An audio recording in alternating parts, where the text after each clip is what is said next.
আজকে প্রগতির নামে ছেলে মেয়েদেরকে এক পাল্লায় তোলা হয়েছে, একই সারিতে নিয়ে আসা হয়েছে। নারী পুরুষকে যত অবাধে মিশার সুযোগ দেওয়া হবে, দেশে ইফটিজিং, বদমাশি, অ্যাসিড নিক্ষেপ বাড়বে না কমবে? সমাজের অরক্ষিত হওয়ার একটি কারণ হচ্ছে বেহায়াপনা, বেপরদা।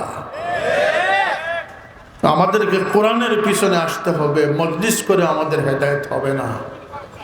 قد جاءتكم موعظة من ربكم وشفاء لما في الصدور। আজকে এখানে সিরিয়া থেকে এক নওজোয়ান শেখ এসেছেন। তাকে জিজ্ঞেস করে দেখবেন যে সিরিয়ার মধ্যে এমন মাহফিল হয় কি হয় না? হয় না। মধ্য এশিয়াতে যান, সবচেয়ে বেশি মুসলমান মধ্য এশিয়াতে। তাদের এখানে এই ধরনের রাত্রে কুয়াশাচ্ছন্ন অবস্থায় শীতের মধ্যে মাহফিল কায়েম করা পাবেন না। কারণ তারা জন্মের পরে তাদের ফাউন্ডেশনে কোরআনী তালিম দান করে দিয়েছে। যার কাছে কোরআনের রশির মূল রয়েছে, সেই মূল আল্লাহ পর্যন্ত পৌঁছে গেছে, তার দিনদারির জন্য যথেষ্ট হয়ে গেছে। আমরা কোরআন থেকে সরে গেছি, কোরআন আমাদের কাছে নেই। আল্লাহ নবী সাল্লাল্লাহু আলাইহি ওয়াসাল্লাম বলেছেন, লা ইয়াবকাল ইসলামু ইল্লা ইসমুহু ওয়া লা ইয়াবকাল কুরআনু ইল্লা রাসমুহু। দুর্দিন তোমাদের সামনে আসবে যেদিন ইসলাম শুধু নাম সর্বস্ব থাকবে, সাইনবোর্ডে ব্যবহার হবে। আজকের দিনে মানুষ কোন জিনিসটিকে বিক্রির বাকি রেখেছে? কোরআন নিয়ে ব্যবসা হচ্ছে, সালফে সালিহিন পীর সাহেবদেরকে নিয়ে ব্যবসা হচ্ছে, নবীর বংশকে নিয়ে ব্যবসা হচ্ছে, ইলমকে নিয়ে ব্যবসা হচ্ছে। আল্লাহর নবী বলেছেন, তুল্লিমা লিগাইরিদ দ্বীন। একদিন আসবে কিয়ামতের আগে আগে মানুষ ইলম অর্জন করবে দ্বীনের জন্য নয়, দুনিয়া হাসিলের জন্য। কিসে ব্যবসা হচ্ছে না? সর্বত্র ব্যবসা হচ্ছে।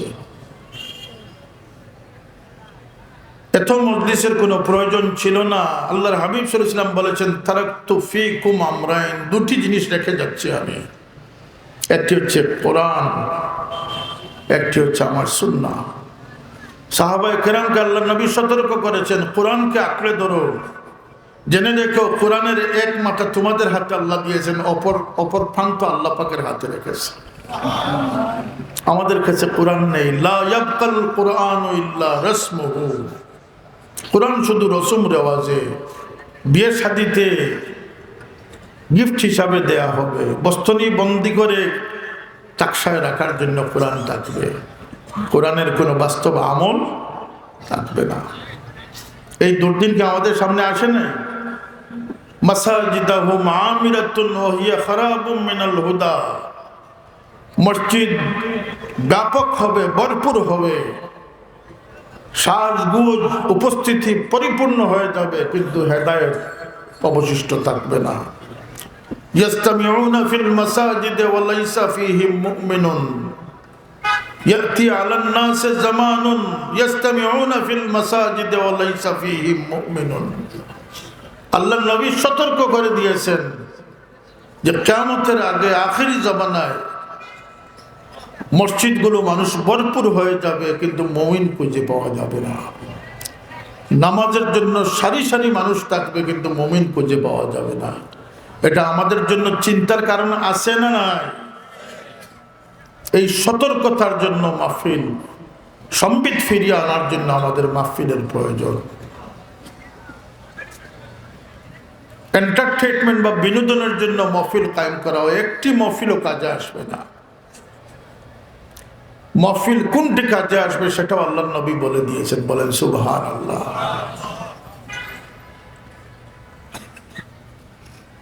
আইয়ু মাজালিসানা খায়র।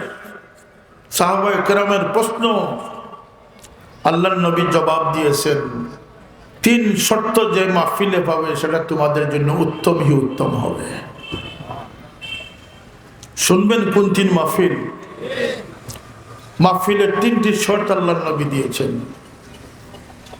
একটি হচ্ছে যার কথা শুনবে তাকে দেখলে আল্লাহর কথা স্মরণ যদি হয়, এই মাহফিল তোমাদের জন্য লাভজনকই লাভজনক হবে।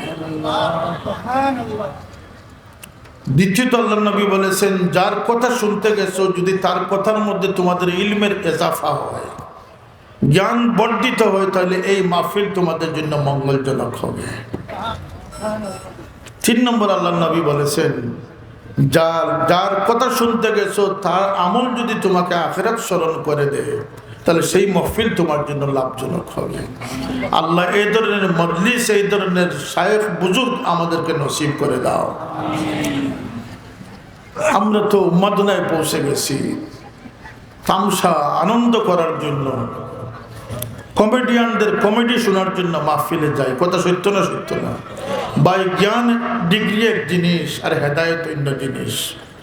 হেদায়েত করা সেই মানুষের পক্ষে সম্ভব হবে যার অন্তরে মানব প্রেম রয়েছে, যার অন্তরে মানুষের খয়ের খাহি রয়েছে।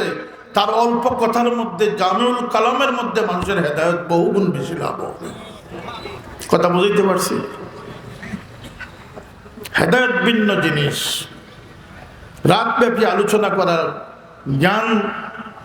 জ্ঞানের বাহাদুরি দেখানোর নাম হেদায়েত নয়। হেদায়েত হচ্ছে মানুষের খয়েরখা অন্তরে থাকলে, মানব প্রেম অন্তরে জাগ্রত থাকলে, মানুষকে সহি পরামর্শ দিতে পারলে মানুষের জন্য নসিহত হয়ে যাবে।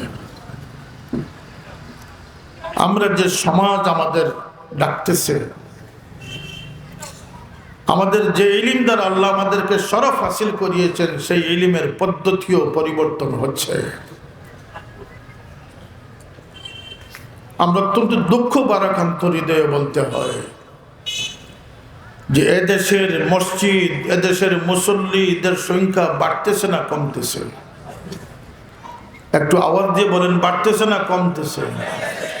দিন দিন মসজিদ মুসল্লির সংখ্যা বাড়তেছে, পপুলেশন বাড়তেছে, জনগণ বাড়তেছে, সুযোগ সুবিধা বাড়তেছে, উন্নয়নশীল থেকে উন্নত হচ্ছে, কোনো সন্দেহ নাই। বিদ্যুৎ, রাস্তাঘাট, ডিজিটালাইজ সবকিছু আমাদের যুগোপযোগী হচ্ছে, কিন্তু প্রেম, ভালোবাসা, মানবতা বাড়তেছে না কমতেছে? এর কারণ হচ্ছে আমাদের শিক্ষা ব্যবস্থায় মানুষ গড়ার কোনো সুযোগ নেই। আর সেটা আরো সেই দোয়ার টোটালি বন্ধ হয়ে যাচ্ছে। আগামী কালকে থেকে যে বই আমাদের হাতে, বাচ্চাদের হাতে পৌঁছবে, সেই বই পড়ে কোনো বাচ্চা মানুষের সন্তান ভাববে না, সে বানরের সন্তান ভাববে। আর মানুষের স্বভাব হচ্ছে, মানুষকে যদি আমি কয়েকজন মিলে বলি যে ভাই তুমি একটু সুস্থ সুন্দর সুঠাম ছেলে, তোমাকে তো একটু রোগা রোগা লাগতেছে, এই মানুষটাকে বিপদে ফেলা যাবে না? যাবে না? কথা বলেন। রোগা রোগা বলতে বলতে একজন সুস্থ সবল মানুষকে রোগা বানানো, কথা বলেন, রোগা বানানো যায়। একটা কোমলমতি শিশু যখন দেখবে যে আমরা বড় উস্কু খুস্কু লোমওয়ালা বানর ছিলাম,